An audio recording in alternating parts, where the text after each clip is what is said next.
It's an expensive weekend in Miami indeed, and the city's famous nightclub 11 is revving up for the big weekend. The club kicked off celebrations last night. Rick Ross was the first performer. Diplo is going to be tonight. Snoop Dogg, Travis Scott, Tiesto, all scheduled to perform over the coming days. But if you want to get a table at 11, you better be able to pay these big bucks. We're talking tens of thousands of dollars, over $100,000 I read for some of these tables. Let's talk about what's going on there. Live from Miami, we want to bring in Gino LoPinto. He's the operating partner of 11. Gino, it's great to have you. It's an expensive weekend in Miami. Give us a sense just of what it's like on the ground, and how does this compare to the Super Bowl that Miami hosted just 2 years ago? It's funny that you say that, because that was our greatest week in nightclub history. My partner, Dennis DeGore, who created the concept, and co-founders Michael Simpkins and Mark Roberts, we set out to build a lifestyle brand. And 8 years ago till now, Super Bowl in Miami was our greatest week in history. And we anticipate F1 week topping that. I mean, and what you guys are doing is incredible. A 24-hour nightclub. You have this incredible lineup of performers, but you're also the first nightclub to accept crypto as payment. Talk about why the brand entered the crypto space and how you hope to build on that with this Grand Prix event. Yeah, my partners and I are deep into the space personally. And, we thought it was time. Mayor Francis Suarez was championing the tech movement here. And, some people are calling Miami the crypto capital of the world right now. We have the International Bitcoin Conference here, and we decided to accept crypto just over a year ago. And it's been insane, the response. We've processed over $5 million in crypto. And it's even led to us launching our own NFT collection, the 11 Captains Club, which we're minting at the end of the month.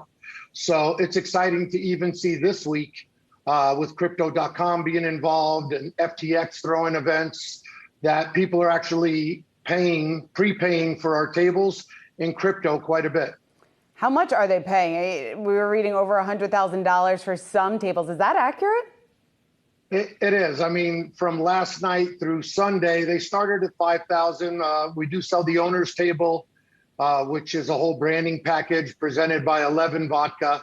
And that is $100,000. That's already pretty much sold out for 4 nights, 1 night available there. And then there's even some bigger sections from some of the corporate companies, watch companies and car companies, that wanted to have 11 available just to send their biggest clients. So they took some big sections and spent even greater than $100,000. So then how fierce is the competition between the celebrity performers, trying to get these big clients as well, especially when you have an entire city rallying around one big event? Yeah, it's tough to navigate, believe it or not, because there's so many celebrities in town. We're getting calls from the PR agents that they want to stop by.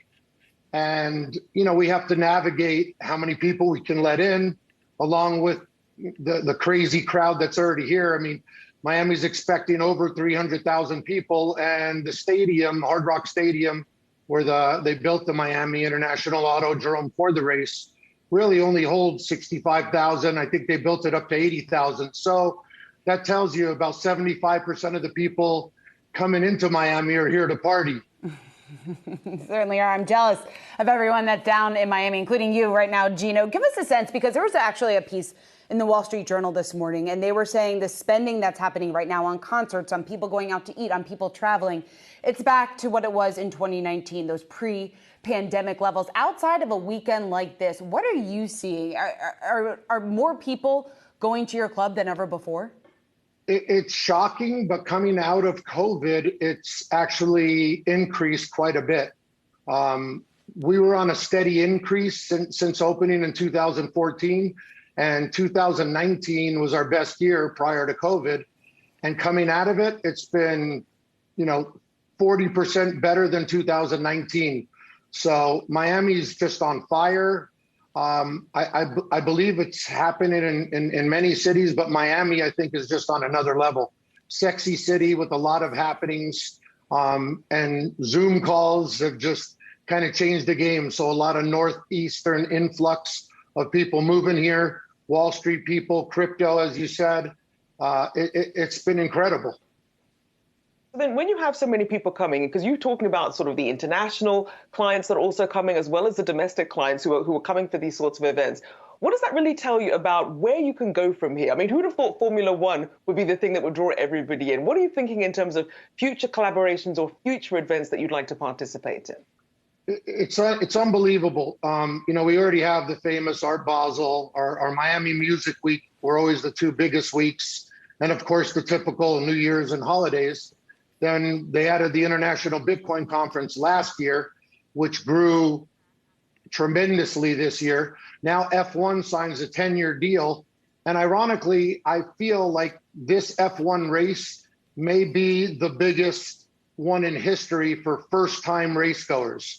I've personally never even been to F1 myself. I've been watching that Drive to Survive show just so I could get a little bit of my own knowledge on it and understand the racers. And so it's exciting. And I know Miami, the political landscape here, the quality of the weather, the beach, everybody rallies around trying to bring more events like this. So I see more and more things coming to the city. Gino, are you going to the race this weekend?